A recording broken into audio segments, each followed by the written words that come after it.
everybody, Follier 9600 here, and today we're back with more Castle Crashers. So before I start off the episode, I wanted to show off the docks here. If you go over and talk to the ship captain, he will inform you that we need these relics before we set off. Like I mentioned in the last episode, that compass is actually the easiest thing to find out of all of them, which is really odd how they just give it to you right away. So last time we defeated the barbarian boss, saved our castle from being taken over by the barbarians, and now we head off to chase down to retrieve our princesses and save them from the shit of being captured. So over here is our first introduction to rideable animals. These can actually be really annoying and really helpful at the same time. It also depends on whether or not you know how to use them or spam with them. So right here we also have our first introduction to beefy enemies. When an enemy is like this in the game, they are considered beefy. They can be taken down pretty easily with the right kind of magic. I don't usually like using the rideables in this game. It's too easy to get knocked off and then enemies use them against you. So I like to just leave it back here. Now if you're like the correct level for that, that can actually be a really big pain in the ass. All I can recommend is try and stay as far away as possible and use projectiles as much as possible. So leveling up really quickly here. If you play on your own, you actually level up quite a bit quicker because of all the enemies you get by yourself. Now, one mechanic I forgot to show off in the last episode that is actually really useful against fighting these thieves is your shield. If you hold down left trigger and use your shield, you basically block 100% of the damage, don't get stunned at all, and can use it at any point in time ever. It doesn't do anything, and it blocks 100% of all damage. It's pretty amazing, and against thieves and the arrows that can knock you down, it's very, very useful. One thing I can really recommend against fighting these thieves is be sure to use the third dimension quite a bit. You can see here, if I just go down, he completely misses his arrow shot. So, okay, so right over here you can see these little musical things. You may not notice it normally, but here you get P-Dove, which finds you food, which is actually really helpful if you need help a lot of the time. So now we continue on to one of the more infamous parts of the game, the shit forest, or the poop forest. It really doesn't matter which one you call it. It's just infamous for its shit jokes. One other thing I forgot to mention in the last episode is if you see a tree or a piece of grass that seems cuttable, most of the time you can cut it and it will drop fruit. Fruit or food in this game will help you to heal. Now you can if you have the cardinal here, you can find the boomerang, which isn't all that useful, but if you throw it, it can stun an enemy and come back again and stun that same enemy. So it can be quite useful if you know how to use it very well, for that matter. I don't like using it that much, so I probably won't be. Same thing with the bow and arrow. I just don't like using it all that much, even though the bow and arrow can be useful. Over there is your first example of a given weapon, where it comes in this nice little packaging. If you go up to it and you hit it, you will get a new weapon. That one's not particularly special, especially if you have DLC for this game. I should also mention that I'm playing on PC, even though it looks like I'm playing on an Xbox, because, you know, Xbox controller. This game is actually exponentially easier with an Xbox controller, so I am playing with an Xbox 360 adapter and fighting like that, so you may or may not be able to hear the clicking of the controller. Even though I do have it quite a bit of ways away from the mic, it still may be audible. I don't think it is, though. And here we get one of the more infamous ones that is mentioned a lot throughout the game, shit deer that propels itself on shit. Here you get a taste. Over there is an animal orb. The seahorse allows you to walk faster on water, which is any water, and that's only really useful at one point in the game. And I'll probably end up using the seahorse once we get to that point in the game, but for now I'm just going to ignore it and leave it there. I do recommend if you find an animal orb, at the very least pick it up and go back with whatever animal orb you had to begin with, so that way it gets put, or a copy of it gets put on the arc. can be kind of difficult to decide who gets what animal orb though, but if you play through a level multiple times, pretty much everyone in your party can have the exact same animal orb, so it's not that big of a deal. As we continue on through the forest here, we get our first introduction to trolls. Trolls do quite a fair amount of damage, but don't have that much health, so they're pretty easy. Once again, you get another weapon. The weapon that the trolls were using is actually pretty bad.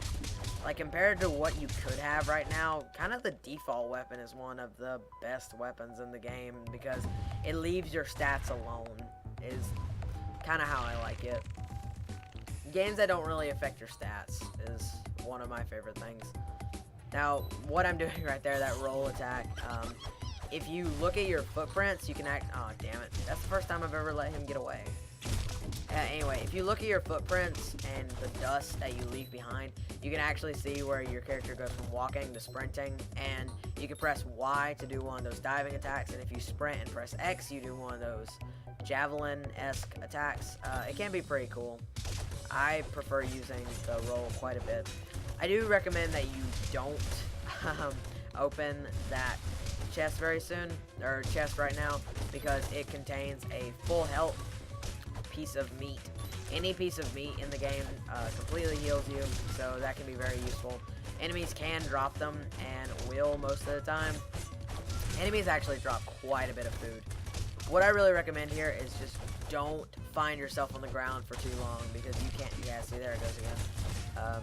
I just really recommend for this fight, don't find yourself on the ground for very long at all, because these trolls will keep spawning off this bigger troll. If you do find yourself in a bit of a pickle, I do recommend jumping and pressing A again, doing that little combo.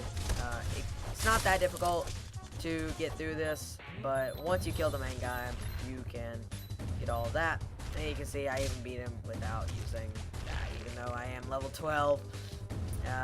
I do really recommend playing this game with friends. It's not that I don't like playing it with friends, it's just that no one is as consistent or has Castle Crashers for me to play with. So it can be a bitch. Right here is one of the more infamous parts of the game where you get chased by the biggest troll and you have to ride a deer. So A is jump, and you can maneuver the exact same way through the dimensions as you did before. Poop Deer is here. Once again, he's up at the top. So you basically just have to jump over these logs. The best I can recommend, especially for going achievement hunting in this game, is just follow the AI deer, because they live in the world and can see ahead of them, so they know what to do. It's actually pretty smart. If you want to get through this entire thing, it's very simple. Then again, I played through this part a lot. Just don't be nervous. Kind of stay a little bit further back. You don't want to get very close to the screen at all, but don't stay too far back, otherwise you'll hit the troll, which will actually count against you for the achievement. So it looks like I'm actually going to be able to get that achievement again here, even though it won't show up. I have already gotten it. I've gotten pretty much every achievement in this game with the offer that isn't having to do with multiplayer, because I don't play multiplayer a lot, and I don't particularly know why. It's whatever. So right here is the last little segment. You can kind of see when these logs start to get more and more abundant again. It's more so the end of the sawmill segment. And right here, yep, we just finished it up. So you would think that would be the end of the troll boss, and there go the deer. So right here, you can actually surf along on these logs. This is one of the segments of the game that I really just don't like playing. So first off, right here, you get these bats that die in one hit, and these sharks that are trying to knock you off your shit. Oh, okay. You can see here they will try and gnaw your fucking brains out. Then here are one of the more annoying enemies in the game, I think. Also, you can get knocked off by the rocks, so be sure to be careful about that. There are an assortment of things you can ride along here, so don't be scared to jump on anything. Most of the time, it's pretty easy to tell what you can and cannot ride on. So right here, you're getting shot at by thieves. For the most part, that can be pretty easy to dodge. If you get into this kind of combo right here, you're kind of stuck. So kind of just a fuck scenario. Like, oh fuck, I'm stuck like this until you get knocked off by that asshole. Yeah, and you can lose your rider, which thankfully, as soon as you do, a new one will spawn. They're fairly easy to kill, but I still don't recommend taking them very lightly. This can actually be a pretty difficult scenario to dodge. This is one of the parts of the game that I just really never got used to. So you can do your up Y attack to get them. Otherwise, you're just going to have to beat them with your sword. So doing 17 damage isn't that bad. I've already missed 2 opportunities to get on that. And once you see that sack of fish, you're pretty much in the clear. You can see a ship comes along and blast that dude in the face. And now we get our next boss, which is also one of the more annoying ones. I really just don't like this segment of the game that much. So what he'll do is he'll shoot that at you. Now, if you have him stay directly in front of the ship, because he follows your every movement as would be expected, and when they load up the cannonball, if you slice that hairball, you will actually allow them to load the cannon behind me. You can dodge that, and then he'll be vulnerable for damage. So that's pretty much how I like to fight this boss, is just relying entirely on doing that damage. While he's normally like that, he will only take half the amount of damage he would normally take. So if you're playing this for the first time, when I'm doing this kind of damage, he'll only be taking 1 damage instead of about the 9. And now you can see he's taking regular damage right here. And then back to 3 damage. So it can be a bit annoying, but what are you gonna do? So once again, he's just kind of following you.